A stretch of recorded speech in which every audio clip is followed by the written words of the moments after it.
اعوذ باللہ من الشیطان الرجیم، بسم اللہ الرحمن الرحیم۔ بروہی اردو آفیشیل کے تمام ناظرین کو سلام عرض کیا جاتا ہے۔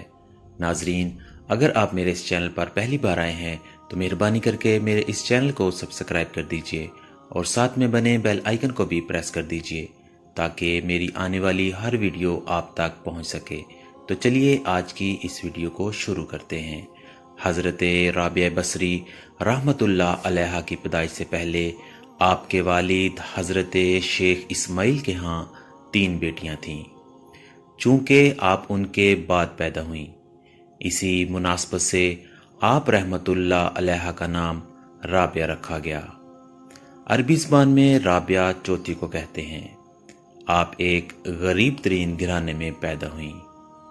آپ کے والد حضرت شیخ اسماعیل اگرچہ دنیاوی مال و دولت سے محروم تھے، لیکن آپ کی نعت کی دولت سے مالا مال تھے۔ آپ چونکہ خود متقی اور پرہیزگار تھے، لہٰذا آپ کو دولت دنیاوی سے محرومی پر کوئی شکوہ تھا نہ شکایت۔ آپ پیکرے تسلیم و رضا تھے، ہر حال میں اللہ کے شکر گزار اور توکل و کائنات کی دولت پر خوش، فقر پر فخر کرنے والے، فاقہ ہوتا تو خاموشی سے برداشت کرتے تھے۔ حضرت رابعہ بصری رحمۃ اللہ علیہ کی ابتدائی زندگی اسرار و معرفت کے عظیم الشان واقعات سے بھرپور ہے، جس سے معلوم ہوتا ہے کہ آپ کا بچپن عام بچوں سے مختلف تھا۔ شیخ فرید الدین عطار فرماتے ہیں کہ جس رات حضرت رابعہ بصری پیدا ہوئیں، شیخ اسماعیل کے گھر کی بے سر و سامانی کا یہ عالم تھا کہ گھر میں کوئی اضافی کپڑا تک نہ تھا جو نومولود کو اڑایا جا سکے، اور نہ رات کے وقت چراغ جلانے کے لیے گھر میں تیل تھا، اور نہ ہی نومولود کی ناف پر لگانے کے لیے تیل کی کوئی بوند موجود تھی۔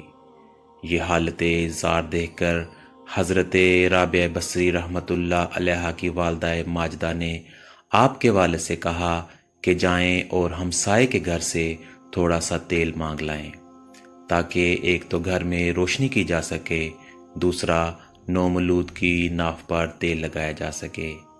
حضرت شیخ اسماعیل نے اس بات کا عہد کر رکھا تھا کہ سوائے اللہ تعالیٰ کے کسی سے بھی کچھ نہ مانگیں گے، مگر بیوی کے اصرار پر مجبور ہو کر ہمسائے کے گھر گئے، ہلکی سی دستک دی، جب کوئی نہ آیا تو واپس لوٹ آئے اور بیوی سے کہا کہ وہ دروازہ نہیں کھولتا۔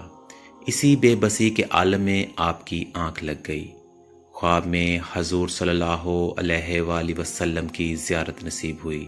حضور صلی اللہ علیہ وآلہ وسلم فرما رہے ہیں کہ شیخ اسماعیل غمگین نہ ہو، یہ ایسی مقبول اور برگزیدہ لڑکی ہے کہ میری امت کے 70,000 آدمی اس کی شفاعت سے بخشے جائیں گے۔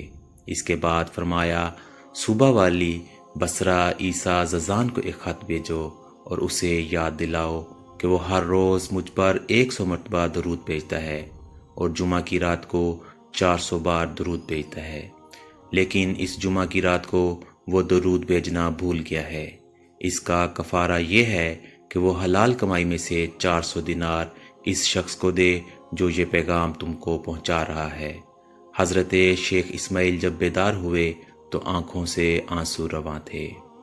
حضور صلی اللہ علیہ وآلہ وسلم کی ہدایت کے مطابق امیر بصرہ کے نام ایک خط تحریر کیا اور اللہ کا نام لے کر گھر سے نکل کھڑے ہوئے۔ دل میں یہ خیال بھی بار بار آ رہا تھا کہ میں نے عہد کر رکھا ہے کہ اللہ کے سوا کسی کے آگے دستے دراز نہیں کروں گا، کہیں میں اپنے وعدے سے پھر تو نہیں رہا، کیونکہ امیر بصرہ کے دربار میں جا رہا ہوں۔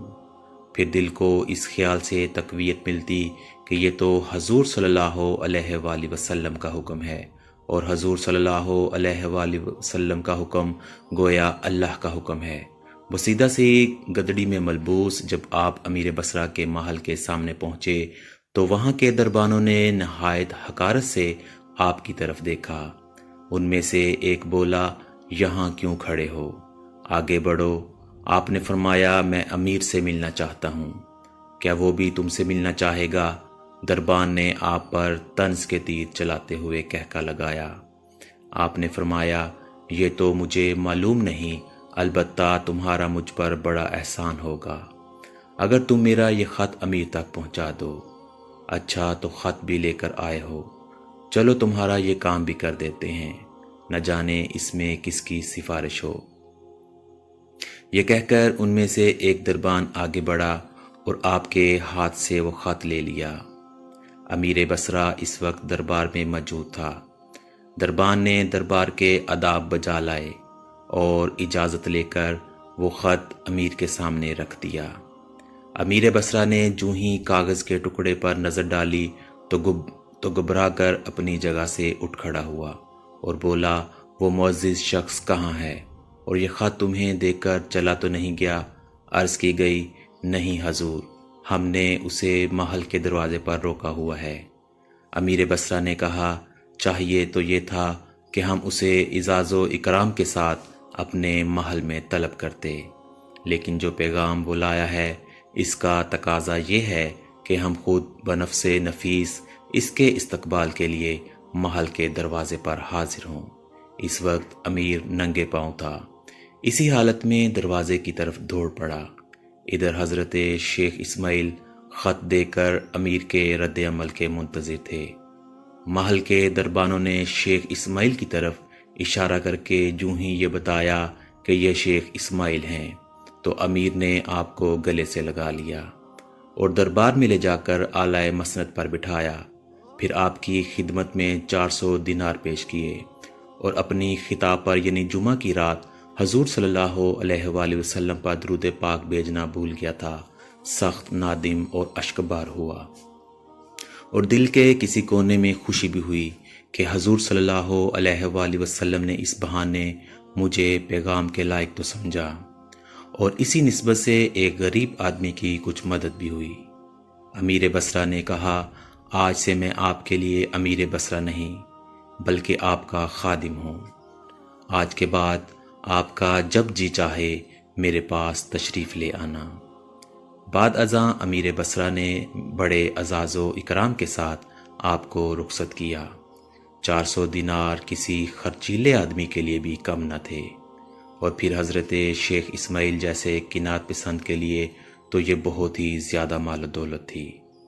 آپ نے خدا کا لاکھ لاکھ شکر ادا کیا اور کھانے پینے کا ضروری سامان خرید کر گھر کی راہ لی۔ آپ کی بڑی بیٹی گھر سے باہر نکلی، خچر پر اتنا ڈھیر سارا سامان دیکھ کر اس کی چیخ نکل گئی۔ بچی کی چیخ سن کر والدہ بھی باہر نکل آئیں۔ باہر کا منظر دیکھ کر اس نے بھی افسوس سے گردن جھکا لی۔ فوراً بولی، اتنا سامان تم کہاں سے لے آئے؟ مجھے ڈر ہے کہ ضرورتوں سے تنگ آ کر تم نے غلط قدم تو نہیں اٹھا لیا۔ شیخ نے فرمایا، نیک بخت، میں تو کسی سے قرض لینے کا بھی روادار نہیں۔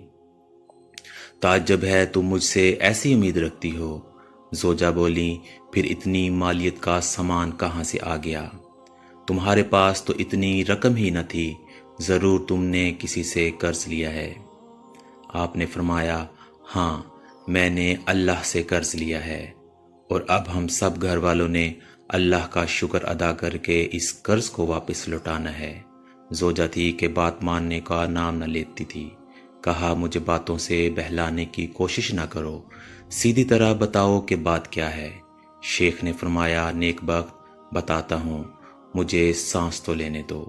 زوجہ بولی، جب تک اصل بات نہ بتاؤ گے ان اشیاء کو ہاتھ بھی نہ لگاؤں گی۔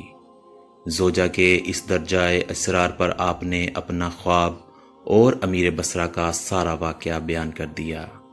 زوجہ محترمہ دم سادے سارا ماجرا سنتی رہی۔